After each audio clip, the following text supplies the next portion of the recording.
As many of you know, my beautiful wife and I are expecting our first son any day now. And part of having a baby comes with a host of different decisions, some of which come prior to giving birth. So many things were new to us, but the reason why I thought I'd make this quick video was because of how many of our friends and family weren't aware of this option.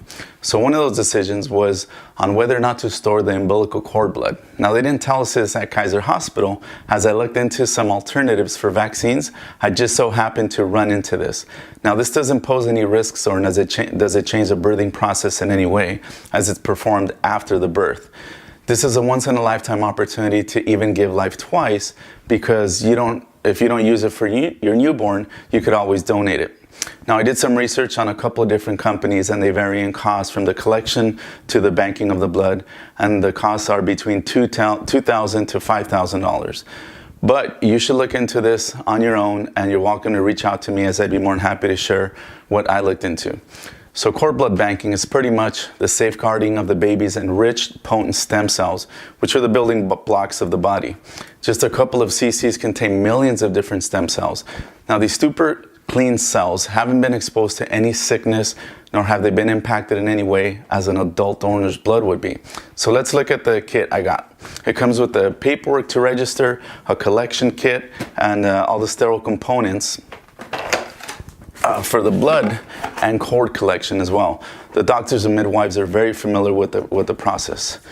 So inside this dynamic thermal stabilization kit that you would take with you comes a 250 milliliter blood collection bag, which you hand them first, and then the worksheet that, of course, you register with the doctor and the hospital, and they help you fill that out as well.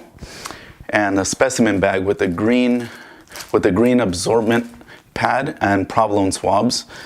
And the next one here is 4 maternal tubes and a tube holder. And then there's a container with Wharton's jelly, a container for the actual cord, which contains different types of stem cells as well besides the blood. And they're all ID'd and barcoded so that everything gets tracked properly.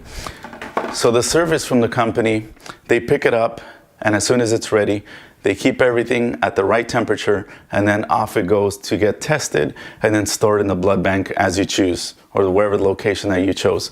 The location of the blood bank has a lot to do with the cost as well. You know, only 50% of the people that need a bone marrow transplant or stem cell transplant are likely to find a match or even a suitable donor. There's been proven success of treatments such as cancer, blood and immune system disorders, autism, diabetes, and even spinal cord injuries. When people do find a match, the blood is sold to the hospitals, and they incur a cost of $35,000 to $50,000. But regardless, you can't put a value on life, especially at that time of need. So here's a chance for you to avoid that.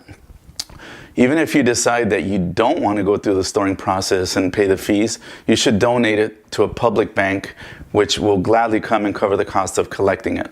So I hope this helps, and especially for those of you getting ready to welcome a baby like us, please share or tag someone that can benefit. Thank you, and God bless.